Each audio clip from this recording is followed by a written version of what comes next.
আমি আসলে পিছনের দিকে কম যাই। আমি জানতাম যে আমাদের আজকে যে এখানে যে কমপ্লেনটা উত্তর আমরা দেওয়ার জন্য আসছি এখানে, আমি মনে করেছিলাম যে এটা কারো দিয়ে পাঠাইলে হবে। আমি যখন কাউন্সিলর ফর্মটা আমি কিন্তু নিজে সাইন করে আমার প্রতিনিধিদের পাঠাই দিচ্ছি। এই চিঠিটাও সেম কিন্তু প্রতিনিধিদের পাঠানোর কথা, এখানে কোথাও লেখা ছিল না সশরীরে আসতে হবে এবং ভোটার আইডি দিয়ে আপনাকে এখানে এসে প্রুভ করতে হবে আপনি লোক পান।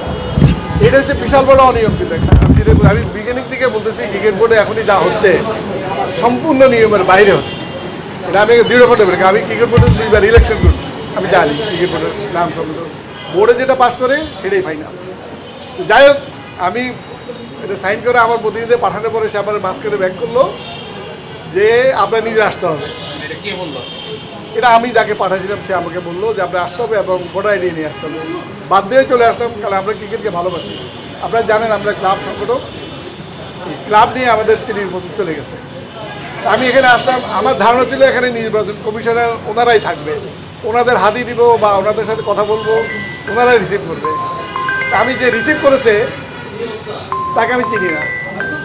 আমি বাধ্য হয়েছি ওনাকে জিজ্ঞেস করতে আপনি কি রিসিভ করতেছেন। বলছে আমরা সিআইডি থেকে আসছি। সিআইডি থেকে আসছি। উনি আমাকে বলছে আমরা সিআইডি থেকে আসছি। সেটা অনিয়ম। এখানে নির্বাচন কমিশনার থাকবে, তার মেম্বাররা থাকবে, এটা রিসিভ করে। ইটস এ ভেরি ইম্পর্টেন্ট জিনিস কিন্তু এটা আমাদের দৃষ্টিতে। এটা কারণ আমরা ক্লাব চালাই, বছরে এইসব ক্লাবগুলি কোটি কোটি টাকা খরচ করে। 30 ডিভিশন একটা ক্লাব চালাতে লাগে 30-20 লাখ টাকা, সেকেন্ড ডিভিশন লাগে 30-40 লাখ টাকা। তো এইসব ক্লাবগুলি তো মানুষ আপনার টাকা পয়সা খরচ করে কিন্তু এইসব ক্লাবগুলি চালিয়ে আসছে। এখন হঠাৎ করে আপনি ক্লাবগুলি ব্যান করে দিবেন উইদাউট নোটিস, এটা খুবই দুঃখজনক।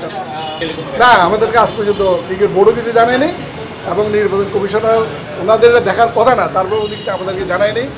আমরা জানি এবং আপনারা জানেন যে ক্রিকেট বোর্ড এটা অলরেডি এরা ইলেকশনে পার্টিসিপেট করতে পারবে বৈধ হিসাবে। তারা ডিসিশন নিয়েছে ক্রিকেট বোর্ডে, ওটা আমাদেরকে জানাইছে। ক্রিকেট বোর্ড আমাদেরকে চিঠি দিচ্ছে যে আপনার কাউন্সিলের জন্য নাম প্রেরণ করেন। আমরা নাম প্রেরণ করেছি এবং এটা যথাযথভাবে ক্রিকেট বোর্ড এটা রিসিভ করছে। এরপরে আর কোনো প্রশ্ন আমার মনেও থাকে না। এটা আমাদের কনস্টিটিউশনে আমি যতটুকু জানি এটা নাই, এটা এখতিয়ার নাই। আমি লয়ারের সাথে কথা বলেছি, তারা বলছে না এই ধরনের ক্লজ আমাদের ক্রিকেট বোর্ডের কোনো গঠনতন্ত্রে নাই।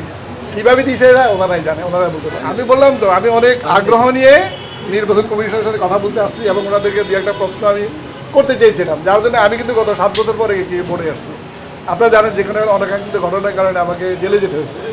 এই 7 বছর কিন্তু আমি ক্রিকেট বোর্ডে এই রাস্তায় আসি না। আজকে বাধ্য হয়েছে আসতে, জাস্ট অনিয়মটা জিজ্ঞেস করা হয়েছে। এটা আপনাকে সশরীরে আসতে হয়েছে, কিন্তু নির্বাচন কমিশনার এখানে সশরীরে নাই। নাই, কেউই নাই। ওনারা কেন ডাকলো না ওটা আমি জিজ্ঞেস করি নাই। কারণ না, আমি জিজ্ঞেস করে লাভ নেই। যিনি রিসিভ করতেছেন উনি ওনাকে আমি পার্সোনালি জিজ্ঞেস করেছি আপনি কি, তোর মধ্যে আমরা সিডি দিকে আসছি।